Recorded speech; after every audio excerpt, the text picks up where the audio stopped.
You guys, Yulia here. So today I will be planting up more Amaryllis that I got from a bulb and blossom. And full disclosure, these Amaryllis were sent out to me as a gift, but I have been buying Amaryllis from them for years because I really like the quality and also their selection.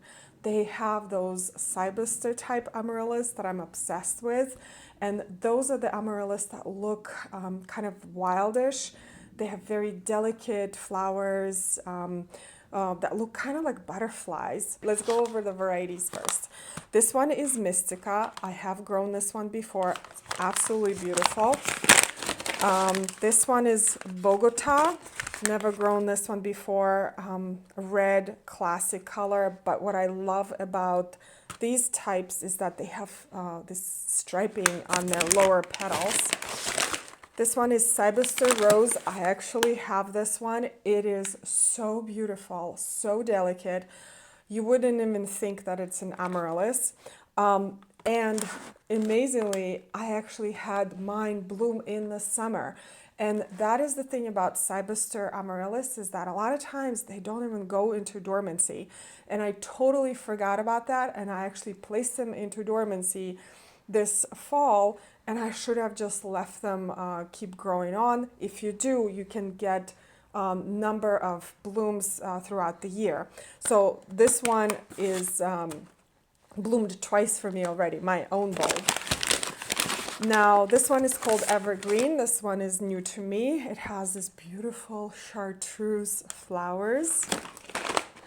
Now this one is Terra Mystica, and it has kind of like a terracotta orange, beautiful, more of the classic Amaryllis flowers. Dragonfly. I have Dragonfly, and it is gorgeous. It has these beautiful striped petals. They're chartreuse with a red veining through the petals. This one is Tai Tai. This one is new to me. I looked it up online, and it is so exotic looking, almost like an orchid-like. Swazi, also new to me. Kind of reminds me of Mystica a little bit, of that really, really deep red with some yellow veining in the petals. Marula, really light pink, kind of blushy color. This one is Aurora, which is a yellow. I don't think I've ever seen a yellow Amaryllis. And this one is Saffron. Saffron I have, and it is so cute. It is a very short, small Amaryllis, but the flowers look kind of like that orchid appearance again, with like fluffy petals. And this one, Evergreen, I already showed you. As I'm planting these up, I'm going to talk about troubleshooting Amaryllis a little bit, because I'm starting to get some questions from you guys already. But as for the planting, I got some pots on sale yesterday at our local nursery. It's a holiday season, so there's a lot of stuff on sale. I really like these because they're kind of like a neutral color. So any color of the flower will look great in these. Okay, let's start with this Evergreen. Whoa, big bulb. Look at that. Oh, this is perfect.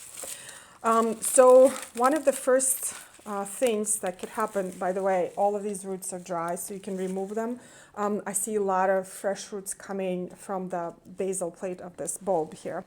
But if you have trouble rooting your Amaryllis, you can soak the roots or the basal plate for 12 to 24 hours.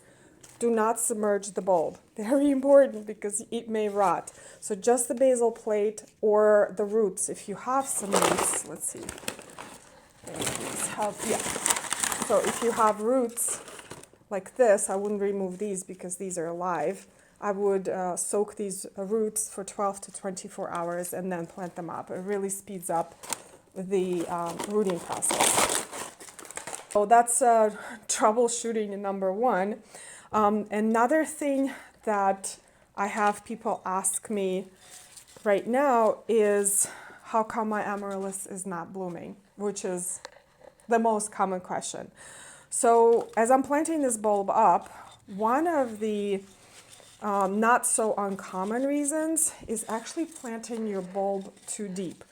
Not only planting your bulb too deep can cause it to rot, as I showed you in one of the previous videos, how the scales were just like turned into mush.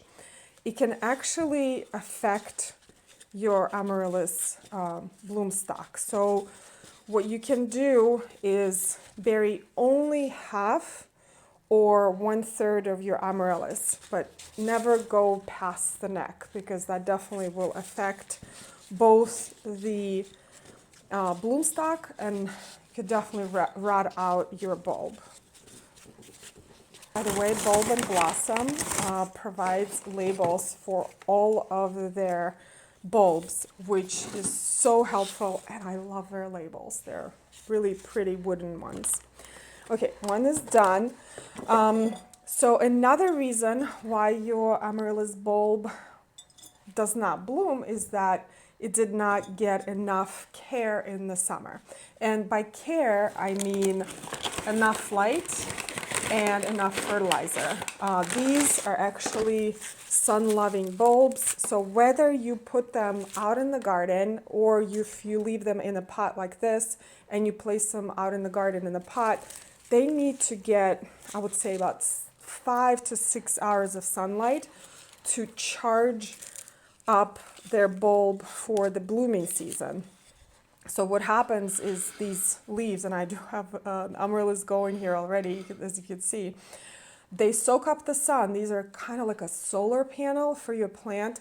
So they soak up the sun and they charge the bulb, and that is when the flower stalk or stalks actually forming. They're forming during the summer when you are feeding your bulb with fertilizer, and it also is soaking up the sun. So if you don't have enough sun in the location where the bulb was, it would not charge enough, unfortunately. And another reason is not enough fertilizer. Amaryllis are very heavy feeders, so I use Jack's fertilizer on mine, and I fertilize them about once a week or every like 2 weeks at least, and this way they really charge up and set that flower stalk for the bloom season. This one is done. This is Cybuster Rose, which is beautiful. Another reason why your Amaryllis might not bloom, it's because the dormancy period was not done properly. Most Amaryllis need a dormancy period of about 10 to 12 weeks, and they need to be in a dry and cool location.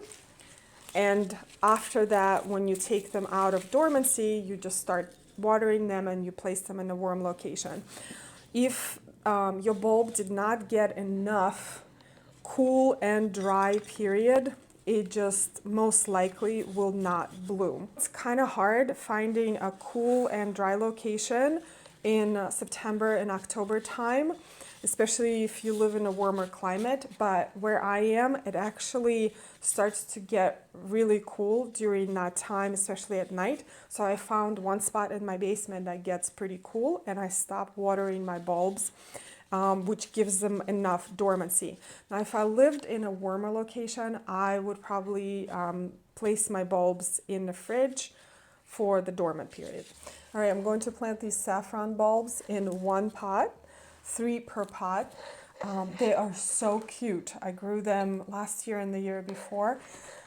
They are this short and have these fluffy flowers. I absolutely love them. They look really, really wild to me, like the wildest Amaryllis I've ever grown.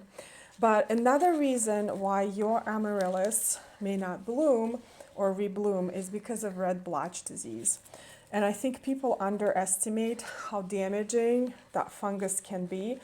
I've seen it eat away at the buds and at the layers of the bulb and arrest its development. So I actually discard bulbs with red blotch disease that is spread just too much. Professionals treat it. They have special fungicides that I think really expensive. So for a regular homeowner, I would just recommend if your bulb is infected with red blotch disease, I would just toss it. I would not risk spreading it to the other bulbs. Okay, this is it for these bulbs, and the rest of them I actually planted in plastic pots because I don't have any nice clay pots. I have to get some more of these, and once those will start forming buds, I can just replant them in a nicer looking pots. But I hope this was helpful for today, and I hope you're inspired to get some more amaryllis. They are absolutely gorgeous, and to get some of the unusual varieties that you've never tried. And if you are confused about the whole amaryllis growing season and what to do when, I created a free calendar that you can download in the description down below. It will tell you exactly what to do when. And I really hope that it's helpful for you to see. Anyway, this is it for today's video. I hope you guys enjoyed it and learned something new, and I will see you in the next one. Bye.